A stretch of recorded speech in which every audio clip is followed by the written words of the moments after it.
Meeting with his team of negotiators that have been tasked to end the sit-in protest by the hardline Islamist leader of the Jamaat-e-Islami in Pakistan, that is Fazlur Rahman. The government negotiators will be meeting the opposition's Rabha committee. Thousands of protesters have come to Islamabad under the banner of the Azadi March, seeking the Prime Minister Imran Khan's resignation.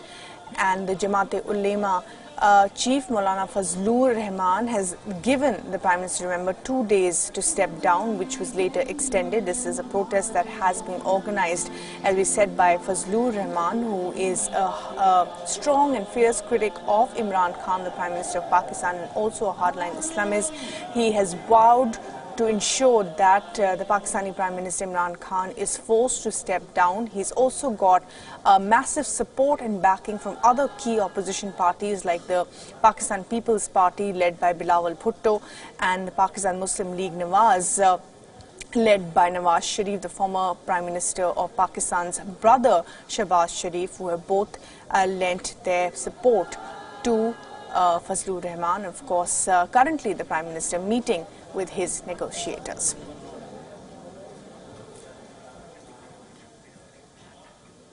Well, let's move on to other news now. And trouble continues to mount for the U.S. President Donald Trump as Democrats release the first transcripts from closed-door testimonies of two former U.S. ambassadors to Ukraine.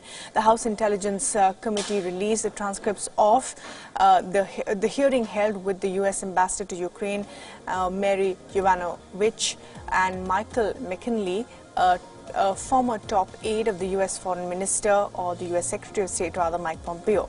Now, according to the transcript, Yovanovitch said that she felt threatened by a cryptic remark that Trump made about her on the call. A previously released White House summary of the call showed that Trump told Zelensky that the ambassador was bad news and was going to go through some things.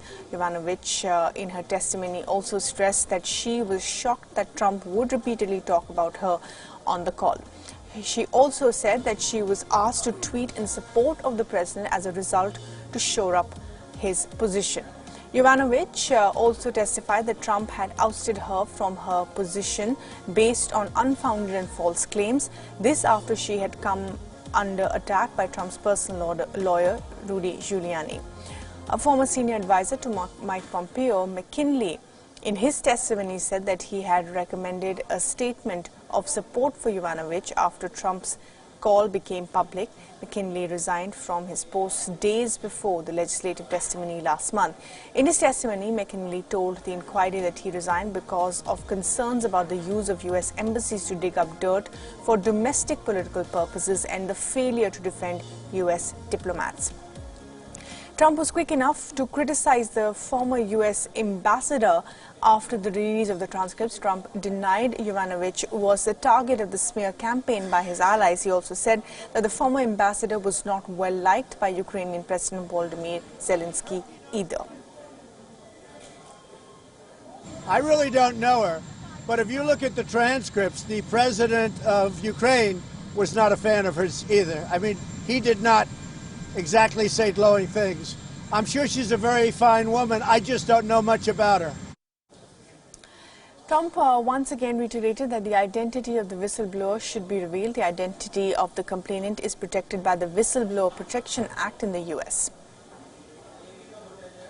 I think that the whistleblower gave a lot of false information, and you have to see who the whistleblower is. Once I released the transcript, which was almost immediately, the whistleblower's report was very wrong, because, as you know, the whistleblower covered mostly my transcript, my call with the president of Ukraine. So once I released that call, I released a very detailed version of that call. All of a sudden, the whistleblower's report was incorrect, and the whistleblower seems to have disappeared. And I also wonder what happened to the second whistleblower and what happened to the informant. They all disappeared once I released the report. The fact is, nobody thought I was going to release the report.